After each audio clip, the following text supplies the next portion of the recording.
আমার কাজ না। তাইলে এই কাজ কার সেইটা আপনি বলেন। এই যে হাইকোর্ট থেকে জামিন নিয়ে আসে, আপনি বলতেছেন স্বতন্ত্র। এই হাইকোর্ট কোনোভাবে আইন মন্ত্রণালয়ের সাথে সংশ্লিষ্ট না। আমরা আপনাদের কাছে জানতে চাই, 5ই আগস্ট পর্যন্ত এবং উপদেষ্টা হওয়ার আগ পর্যন্ত আপনি তো সবসময় ছাত্রদের ঘাড়ে বন্দুক রেখেই বসেছিলেন। এখন তাহলে আপনার কি এমন হলো যে আপনি এখন এই ছাত্র জনতার দায়িত্ব নিতে অস্বীকার করেন?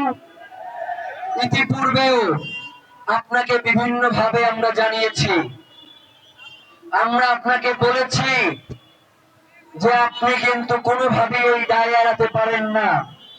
আইন এবং স্বরাষ্ট্র তারা সরাসরি রাষ্ট্রের আইন শৃঙ্খলা রক্ষার কাজে নিয়োজিত থাকে।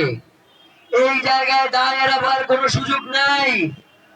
এবং যারা যারা জামিনের ব্যবস্থা করেন, এখন পর্যন্ত শহীদ ওসমান হাদির যে খুন যে করেছে, তার জামিনের যে ব্যবস্থা যে আইনজীবীর মাধ্যমে হয়েছে, রাজনৈতিক দলকে সেই আইনজীবীর বিরুদ্ধে কোনো ব্যবস্থা গ্রহণ করেছে?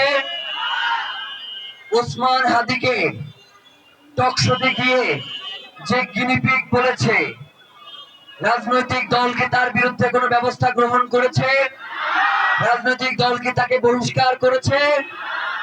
সুতরাং একই সাথে দুই জায়গায় খেলতে যাবেন না। আপনি জানাজায়ও আসবেন কিন্তু বহিষ্কার করবেন না, সেটা হতে পারে না। আপনি কবর জিয়ারতে আসবেন কিন্তু বহিষ্কার করবেন না, সেটা হতে পারে না। আমরা শহীদ প্রেসিডেন্ট জিয়াউর রহমানের যে বাংলাদেশ, আমরা সেই বাংলাদেশকে দেখতে চাই। আমরা বেগম খালেদা জিয়ার বাংলাদেশকে দেখতে চাই। আমরা কোনোভাবেই নীলুফারদের বিএনপিকে দেখতে চাই না। আমরা কোনোভাবেই কায়সার কামালদের বিএনপিকে দেখতে চাই না। আপনারা আমাদেরকে সহযোগিতা করেন। গতকালকে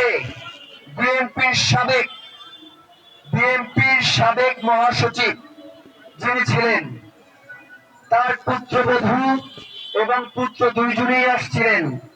তারা আমাদের এই আন্দোলনের সাথে একাত্মতা পোষণ করে গেছেন।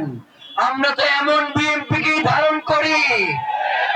আমরা চাই, যেহেতু আমাদের এটা সাংস্কৃতিক আন্দোলন, আমরা চাই আজকে এখানে জাসাজ আসবে, আজকে এখানে সাইমুম আসবে, আজকে এখানে কলরাম আসবে, আজকে এখানে বিপ্লবী সাংস্কৃতিক ঐক্য আসবে। আমরা চাই কোন দল, কোন মত, সকল কিছু উঠতে গিয়ে এই জনতাকে আপনাদের প্রাধান্য দিতে হবে। বিএনপির কথা বললাম, জামাত তো আমার শ্বশুরও লাগে না, দুলাভাইও লাগে না। জামাত এখন পর্যন্ত সরাসরি এখানে এসে এই আন্দোলনের সাথে একাত্মতা জানিয়েছে? আপনারা কেউ শুনেছেন? আমরা চাই বিএনপি, জামাত, এনসিপি প্রত্যেকের নিজস্ব রাজনৈতিক এজেন্ডা থাকবে।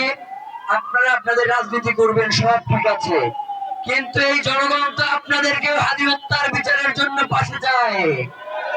যদি আপনারা কোনোভাবে এই হাদি হত্যার যেই বিচার, সেই বিচারের জন্য আপনারা যদি সোচ্চার না হন, এই নির্বাচনে জনগণ আপনাদেরকে সোচ্চার করে দিবে। কিন্তু সেই পর্যন্ত আমরা চাই না যে আপনারা অতদূর পর্যন্ত পৌঁছে যান। আমরা চাই বাংলাদেশের স্বাধীনতা সার্বভৌমত্ব টিকিয়ে রাখার জন্য, ইনসাফের লড়াই করবার জন্য আওয়ামী লীগের বিরুদ্ধে সকল রাজনৈতিক দল মতের ঐক্যবদ্ধ হওয়া প্রয়োজন।